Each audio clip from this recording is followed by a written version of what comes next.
삶 가운데 즐거운 일이 많으십니까?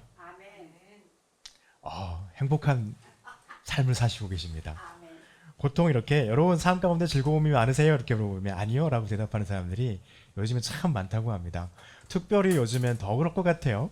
코로나 때문에 거의 3년 가까이 힘들었었는데 러시아와 우크라이나 전쟁이 발발하고 난 이후에 경제 불황이 전 세계적으로 더 덮치고 있고, 뭐 꺼내고 싶지 않은 단어이지만 인플레이션이 지금 점점 스물스물 올라오고 있다고 합니다. 그래서 그럴까요? 미국도 금리를 올린다고 하고요. 그래서 우리나라도 올해 연말 가운데 0.9%까지 오른다고 그래요. 엄청납니다. 예전에 제가 어렸을 때나 더 나이가 젊었을 때는 이제 뭐 0.2자 이렇게 올랐다 그러면 오르든지 말든지 별로 신경 쓰지 않은 것 같은데요. 요즘에 그런 걸 보고 있으면 신경이 많이 쓰입니다. 여러 가지 많은 뭐 사람들의 상황이라든지 이런 것들이 눈에 보여서 그럴까요? 또 그게 오르면 기업들이나 가게의 그런 소비들이 너무나도 위축돼 버리면 경제가 꽁꽁 얼어버리니까 그 경제가 오는 것이 부모된 자로서 바로 우리 가정 경제에 영향을 주는 부분들이 미쳐지는 게 느껴지니까 그러는 건지 그렇습니다. 그래서 지금 상황에서 여러분 기쁨이 많으십니까? 라고 물어보면 아니요 라고, 기쁨보다는 더 어려움이 많고 걱정이 많고 근심이 많은 것 같아요 라고 말하는 사람들이 참 많습니다. 그런데도 불구하고 여러분의 대답이 그렇습니다 라고 말하는 것 보니까 여러분의 삶은 행복한 삶입니다. 여러분, 그런데요, 이러한 삶 속에서 우리는 감사하고 또 기쁨을 고백하는 그런 우리의 삶 가운데 놓여 있어야 되는 것이 우리의 삶의 지향점이 되어야 될 것입니다. 오늘 21절에서부터 24절의 이 말씀은요, 흔치 않은 말씀입니다. 주님께서 기도하고 있는 내용 중에 하나이거든요. 성경에 보면 복음서에 보면 하나님께서, 예수님께서 기도하셨더라라고 하는 말씀은 많이 기록되어져 있지만 그 기도의 내용이 기록되어 있는 부분은 그렇게 많지 않습니다. 그런데 이 기도의 내용이 기록되어진 그 부분 중에서 한 부분이 오늘 우리가 읽고 있는 누가복음 10장 21절에서 24절에 있는 이 말씀의 기도인데, 이 기도 중에서 특별히 21절, 22절 이 두 말씀이 주님의 기도예요. 근데 이 주님의 기도가 어떤 기도냐면요, 예수님께서 하나님 아버지께 기도하면서 하시는 기도의 제목이 감사의 기도를 지금 드리고 있다는 것입니다. 주님께서는 어떤 것으로 감사하고 계실까? 참 궁금해졌습니다. 이 말씀을 볼 때. 또 그러면서 우리는 하나님 앞에 감사의 기도를 드릴 때 어떤 것을 가지고 감사의 기도를 드리고 있나, 이런 생각을 해보았습니다. 그러면서 이 말씀을 가지고 늘 나눴으면 좀 좋겠다라는 생각이 들어졌어요. 주님께서 첫 번째 하나님 앞에 하나님 아버지께 감사하는 기도를 드리십니다. 21절에 보니까 재밌어요. 예수님께서 성령으로 기뻐하시며 이르시되, 이렇게 말합니다. 그냥 기뻐하지 아니하시고 성령으로 기뻐하며 이르시되라고 말씀을 하십니다. 우리가 지난주에 성경 말씀을 통해 말씀 공부를 할 때 같이 보았던 부분입니다. 말씀을 통해서 같이 보았죠. 지난주 설교군요. 주님 안에는 무엇이 있었습니까? 성령의 충만함이 늘 계셨습니다. 그래서 성령으로 말미암아 주님께서 기뻐하고 계시는데, 우리는 보통 성령께서 우리에게 오셔서 우리의 마음에 어떤 것을 깨닫게 하셔서 그것으로 말미암아 기뻐함을 얻었습니다. 그런데 예수님은 어떻게 표현하고 있냐면, 예수께서 성령으로 기뻐하시며 성령으로 인해서 기뻐하는 게 아니라 성령으로 기뻐하고 계십니다. 이것은 하나님의 어떤 것을 예수님께서 알고 계셨기 때문에 그것을 인해서 기뻐하시는 것인데, 첫 번째 주님께서 기뻐하시는 것은요, 하나님의 뜻을 알게 하신 것을 허락하신 하나님의 뜻 때문에 기뻐하고 계신 것입니다. 좀 이상하죠? 우리가 누가복음 10장 1절부터 특별히 17절에서부터 20절에 있는 말씀에 보면은요, 10절부터네요. 10절부터 보면 예수님의 주변에 있는 사람 중에 70명을 뽑습니다. 뽑아가지고 이 사람들을 예수님이 명령을 주지요. 어떤 걸 주냐면, 너희는 가서 저 마을에 들어가서 복음을 전해라. 예수님 없이 너희가 가라, 이거였어요. 그리고 그들이 예수님의 명령을 받고서 복음을 전하러 갑니다. 복음을 전하러 갔더니 그곳에서 복음을 듣고 그 복음에 대해서 사람들이 반응하는 반응이 두 가지가 나옵니다. 여러분, 복음에 대한 반응은요, 어떤 사람들은 왜 꼭 두 가지냐 이렇게 말을 하는데요. 복음에 대한 반응은 딱 두 가지 외에는 없습니다. 그 반응, 복음을 듣고 그 복음에 대해서 기뻐하면서 그 복음을 받아들이고 믿는 반응을 보이는 사람, 그리고 그 반응에 대해서 아무런 신경도 쓰지 않고 그 반응을 무시하는 사람, 딱 둘 중에 하나예요. 어떤 사람은 그렇게 말합니다. 중간도 있을 수 있잖아요. 근데 성경은 중간은 없어요. 요한계시록에서도 그러죠. 너희 믿음이 미지근하든지, 그 말이죠. 차갑든지 아니면 뜨겁든지 둘 중에 하나라는 거예요. 미지근하면 뱉어버린다는 거죠. 성경은요, 복음에 대해서 반응 보이는 것은 딱 두 가지입니다. 냉담하든지 아니면 거기에 대해서 기쁨을 표하고 그 복음을 받아들이든지 둘 중에 하나인 것입니다. 그런데 70명을 뽑아서 보냈는데 그곳에서도 두 반응이 나온 거예요. 누가복음에서 확인되는 것을 10장 15절에서 보면 가버나움아 내가 하늘까지 높아지겠느냐 음부까지 낮아지리라 라고 이렇게 말을 하고 있죠. 주님께서. 이것은 어떤 걸까요? 가버나움이라고 하는 동네에 복음을 전하는 전도자들이 갔는데 그들이 그곳에서 복음을 요즘 말로 귓방귀로도 안 듣는 거죠. 콧방귀도 안 낀 거죠. 한쪽 귀로 듣고 한쪽 귀로 흐르지도 않았던 것 같아요. 아예 무시해버린 것 같아요. 원천 차단을 했던 것 같아요. 그랬더니 거기에 주님이 고백하는 것은 이런 고백을 하신 것입니다. 그리고 나서 복음을 받아들였던 그곳에 갔던 그곳에 어떤 일이 벌어졌냐면요. 70명이 기뻐하며 돌아와 이르되 주여 주의 이름이면 17절에 그렇게 돼 있죠. 귀신들도 떠나가더이다. 주님만 그러실 줄 알았는데 자기들 또 갔더니 예수님의 이름으로 명하니까 그들이 떠나갔더라는 거예요. 그러니까 주님께서 고백하시죠. 내가 보니 사탄이 하늘에서 번개같이 떨어지는 걸 보았다. 이 말씀을 하시는데 물론 이 말씀은 지금 설교 말씀이 아니니까 설교하기 위한 말씀이 아니니까 거기에 대해서 자세히 다루진 않겠지만 이것은 태초에 하나님이 심판하신 것을 말합니다. 사탄에 대해서. 이렇게 돼서 사람들에게 어떤 것을 알게 하신 거냐면요. 하나님의 뜻이 어떤 것인지를 사람들을 통해서 알게 하셨어요.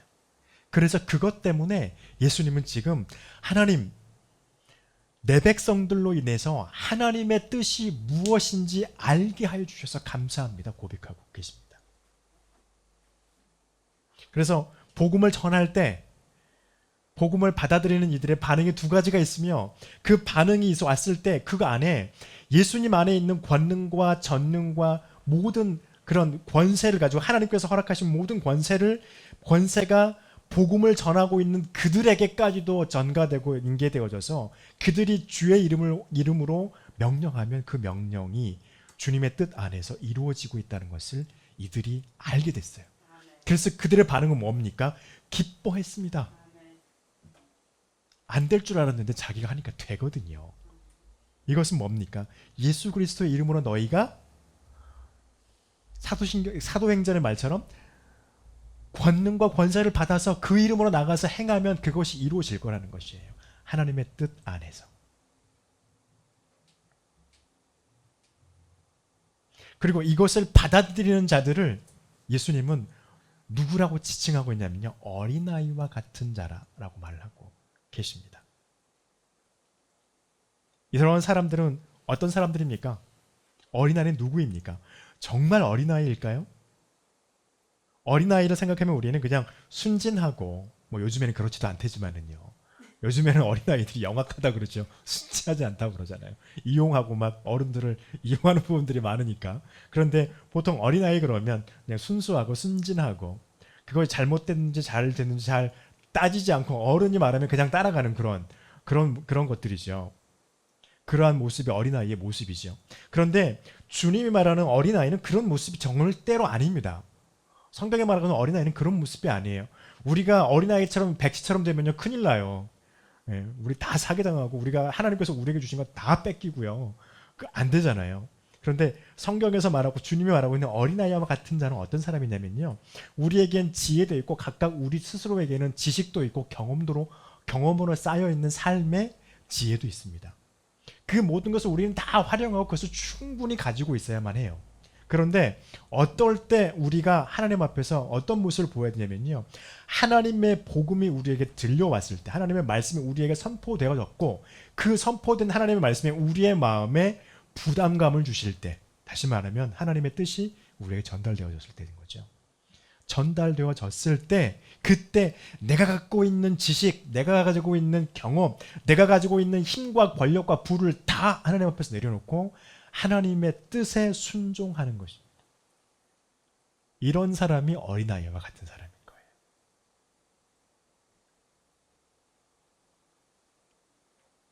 (70명이) 주님의 복음을 들고 전파를 했을 때, 하나님의 말씀을 들고 그들이 나가서 예수를 믿으라고 전했을 때 믿었던 사람들은 어떤 사람들입니까? 자신이 지금까지 믿어왔던 모든 것, 자신이 쌓아왔던 모든 신념들을 다 버리고 주의 말씀을 따른 거예요. 그들이 어린아이와 같은 것이죠. 그럼 재밌습니다. 하나님의 뜻은 누가 알 수 있을까요? 어린아이와 같이 바로 이렇게 반응하는 사람. 하나님의 말씀 앞에서 내 것, 내 힘, 내 경험, 내 지혜, 내가 가지고 있는 모든 권력과 부를 다 내려놓고 하나님의 말씀 앞에 엎드리는 사람이 하나님의 뜻을 알 수 있는 사람이라는 것입니다. 이것에 대해서 주님은 감사하고 계십니다. 이게 주님께서 오신 목적이기도 하죠. 이것을 사도 바울은 뭐라고 했습니까? 십자가의 도라고 고린도전서 1장 18절에서 말합니다. 여러분, 우리가 알아야 될 것은요, 여전히 주님의 복음을 70인도 마찬가지였을 거예요. 예수님께서 십자가에 못 박혀 돌아가시고 난 이후에 사도행전에 기록된 사도행전 이후에 성서에 기록되어져 있는 모든 성도, 우리도 포함되는 거죠. 이 모든 성도들은 똑같습니다. 뭐냐면 십자가의 도는요, 세상에서 자칭 지혜롭다, 권력 있다, 돈을 가졌다, 나는 그래도 내 경험으로 내 앞가름, 내 가족을 모두 다 챙길 수 있는 사람이라고 말하는 사람들이 뭐라고 말하냐면, 십자가를 전하면요, 미쳤구나, 왜 이렇게 멍청한 거를 전하고 그래, 그거 믿어봤자 도움이 안 될 것 같은데? 라고 말을 한단 말이에요. 그런데 사도 바울은 말합니다. 세상에서 자칭 지혜롭다는 자는 이것을 미련한 것이라고 하지만 하나님 앞에 서 있는 자들은 이것만큼 지혜롭고 이것만큼 순결한 게 없다라고 사도 바울은 고백하죠. 이것이 주님이 하나님 앞에 기도할 때 기뻐하는 감사 기도 제목 중에 하나였습니다.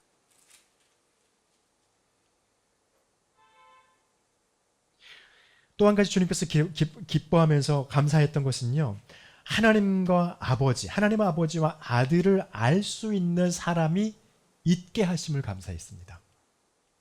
22절에 있는 말씀이죠. 내 아버지께서 모든 것을 내게 주셨으니 아버지 외에는 아들이 누구인지 아는 자가 없고 아들과 또 아버지의 소원대로 계시를 받은 자 외에는 아버지가 누구인지 아는 자가 없나이다. 근데 이것이 주님의 감사 기도였어요. 무슨 뜻일까요? 이전까지 유대인들은 하나님을 몰랐을까요? 그들이 하나님을 알지 못하고 있었을까요? 하나님을 예배하지 못했을까요? 아니면 그들은 하나님을 알고 있었고 하나님을 예배하고 있었습니다. 그런데 문제는 무엇입니까? 진짜 하나님이 어떤 분인지를 그들은 오해하고 있었어요. 하나님은 철저하게 무섭고 맹렬하게 율법을 어기는 자들을 향하여서 분노를 발하시는 분으로 알고 있었습니다. 물론 그것은 100% 하나님의 모습 맞습니다. 그런데 그들이 관가하고 있는 하나님의 모습이 무엇이었습니까? 사랑의 모습을 잊어버리고 있었다는 것입니다. 그래서 그 사랑의 모습을 잊어버리고 있었기 때문에 유대인들은 율법을 해석할 때 내 옆에 있는 내 이웃을 내 몸과 같이 사랑하라고 하는 그 율법은 까마득히 잊어버리고 그들에게 율법의 집을 지우는 데만 열심히 노력하고 있었던 것입니다. 그것이 하나님의 모습이라고 생각했던 것입니다. 물론 그러한 하나님의 공의의 모습이 분명히 있습니다. 그러나 하나님의 사랑의 모습이 있었다고 하는 건 그들은 잊어버리고 있었습니다. 그래서 그들에게 또한 이들이 오해하고 있는 건 무엇이냐면요, 하나님의 말씀을 우리의 민족만 가지고 있어야 한다라고 하는 민족적 이기주의에 빠져 있었던 것이죠. 민족주의라고 하기엔 그렇고 민족적 이기주의, 또 이것을 성경에서 그냥 선민사상이라고 말합니다. 하나님이 택한 백성만, 맞아요. 그 말은 맞아요. 그런데 그들이 말하는 하나님의 택한 족속이 어떤 의미였냐면 하나님의 택한 이스라엘만이었어요. 그래서 이게 선민사상이 돼버린 것입니다. 그런데 예수님께서 오셔서 유대인들에게만 복음을 전하지 않았습니다. 사마리아 성에도 복음을 전했고요. 다른 이방인들에게도 복음을 전했습니다. 이스라엘 백성들, 유대인들이 천대시하고 하나님을 예배하는 그 자리에, 예배하는 그곳에 함께 들어오지 못하도록 이방인의 뜰로 따로 추방했던 여인들과 이방인들, 그들도 복음을, 하나님의 말씀을 받고 그 은혜를 동일하게 받을 수 있는 이들로 복음을 전하셨다고 하는 것이죠. 그래서 그 복음을 들었을 때 그들이 어떤 것을 알게 되어졌을까요? 하나님이 진짜 하나님의 어떤 분이신지를 알게 되어졌다는 것입니다. 왜요? 우리는 하나님을 보지 못했어요. 그리고 예수님의 제자들도 하나님을 보지 못했어요. 예수님과 함께 다녔던 그들도 진짜로 하나님을 보지 못했어요. 성경에 보면 하나님을 본 사람은 아무도 없습니다. 모세는 하나님의 등과 같은 모습을 보았다라고 성경 출애굽이 기록하지만 그 외에는 하나님 직접 본 사람은 한 사람도 없습니다. 그런데 주님 그렇게 말씀하십니다. 우리에게 나를 보았다면 너희가 하나님을 보았느라 말씀합니다. 그 이유는 그것입니다. 나는 하나님이 누구신지 안다는 거예요. 여기서 안다라고 하는 거는 그냥 우리가 알고 있는 하나님 이런 이상적이고 추상적인 개념으로서 하나님이 아닙니다. 예수님께서 하나님을 안다라고 하는 것은 하나님의 실체가 어떤 건지 알고 있다는 거예요. 왜요? 보셨으니까. 자기가 하나님이시니까.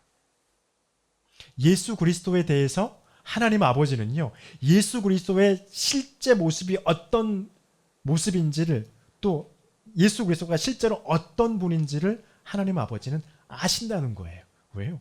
자기가 예수 그리스도이시니까.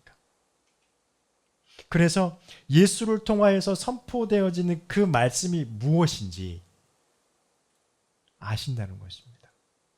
그 말씀이 하나님의 뜻이라고 하는 것을 하나님을 알고 있다는 것이죠. 그런데 이것을요, 누가 아는 것입니까? 복음을 듣고 그 복음을 전해받은 자들이 그것을 안다는 거예요. 그런데 여기서 우리가 주목해야 될 게 하나 있어요. 22절에 보면 아들의 소원대로 계시를 받은 자라고 되어 있습니다. 어떤 집단에 가면 이 계시를 무슨 특별한 계시라고 말을 해요.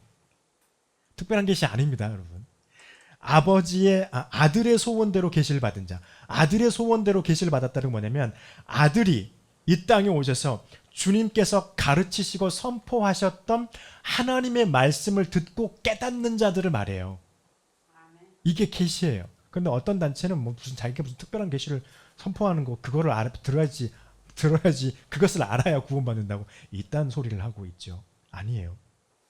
주님께서 가르치신 하나님의 말씀, 그리고 주님께서 선포하셨던 하나님의 권능과 모든 것을 바라보고 그것으로 예수 그리스도가 누구이신가, 하나님께서 어떠한 길로 인간을 하나님의 뜻 안으로 들어올 수 있도록 열어주셨는가를 깨닫는 자, 깨닫는 방법을 깨닫는 것이 계시예요. 다시 말하면 우리가 가지고 있는 신약과 구약의 하나님의 말씀입니다. 여기에 기록되어져 있으니까요. 어린아이와 같은 사람은 어떤 사람입니까? 아까도 말씀드렸죠. 하나님의 말씀 앞에 하나님의 말씀이 성령을 통해서 여러분의 삶의 생각 속에 선포되어지고 그것이 내가 그것을 무시할 수 없을 만큼 성령이 나를 이끌어갈 때 그것은 하나님의 뜻이에요. 여러분을 향한. 그랬을 때 내가 가지고 있는 것을 내려놓고 하나님 앞에 무릎 꿇는 것입니다.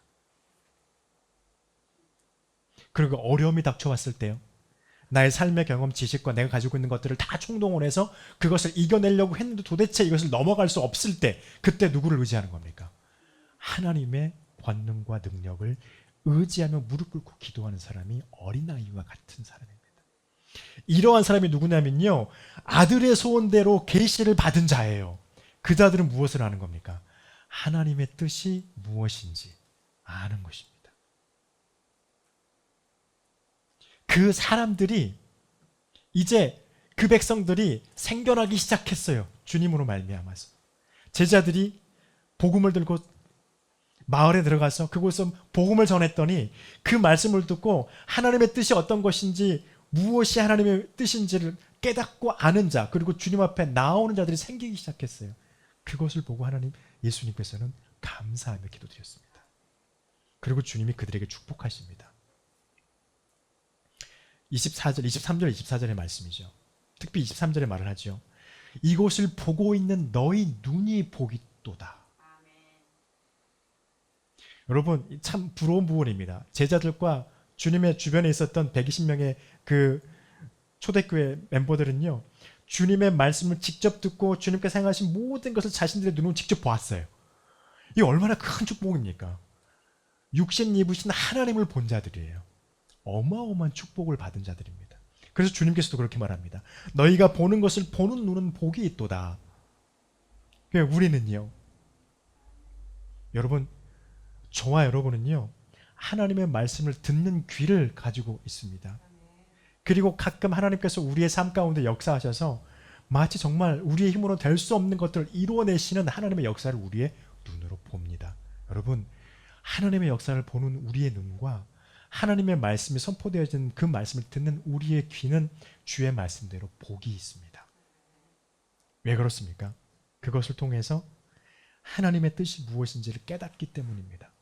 그것을 통해서 우리가 하나님의 뜻이 예수 그리스도 안에 있는 하나님의 뜻임을 우리가 깨닫게 되기 때문에 우리의 눈은, 우리의 귀는 복이 있습니다. 예배하는 자리에 있는 저와 여러분은 복된 자들입니다. 우리 같이 한번 인사할까요? 예배하는 자리에 있는 당신은 복된 사람입니다. 왜 그렇습니까? 하나님의 말씀을 듣습니다. 그리고 그 말씀 통해 성령을 통해서 우리에게 역사하실 때 역사하시는 하나님의 역사를 우리는 눈으로 목도해 볼 수 있기 때문입니다. 예수님께서 그렇게 말씀하십니다. 제자들에게. 구약의 선지자들이, 또 구약의 하나님 앞에 헌신했던 왕들이, 하나님의 말씀을 들었던 수많은 사람들이, 선포했던 수많은 선지자들이 하나님의 말씀을 선포했지만 도대체 깨닫지 못하는 말씀들이 있었어요. 특별히 이사야서에서 보면은 하나님의 어린 양을 말하고요, 사막에 샘이 넘치고 어린아이가 뱀의 굴에 손을 넣는데 뱀에게 물리지도 않고, 도대체가 이해되지 않는 말씀이었을 거예요. 그 말씀이 뭔지 몰랐을 거예요, 그들은요.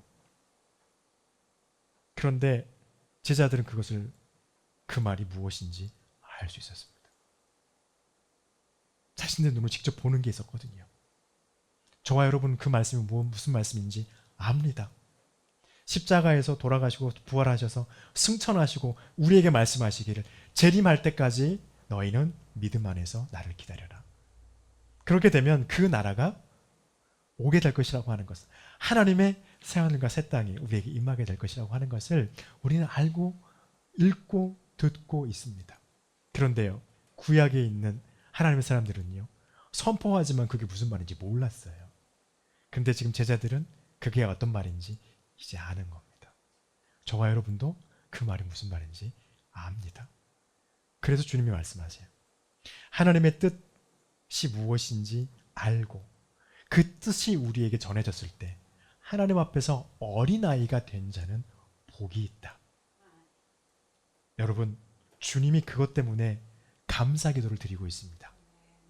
저와 여러분이 주님께서 기도하신 그 기도처럼 우리가 하나님의 뜻을 깨닫고 하나님의 뜻이 깨달아졌을 때 내가 하나님 앞에서 어린아이와 같이 나의 모든 것을 다 내어놓고, 어려움이 닥쳐왔을 때 내 모든 것을 다 내려놓고 주님 의지하고 주님의 뜻에 순종해서 하나님의, 예수 그리스도의 감사의 기도가 되어지고 우리 안에 하나님의 은혜와 하나님이 주시는 기쁨과 감사가 부어지고 넘치는 저와 여러분의 삶이 되기를 간절히 축복합니다. 기도하겠습니다.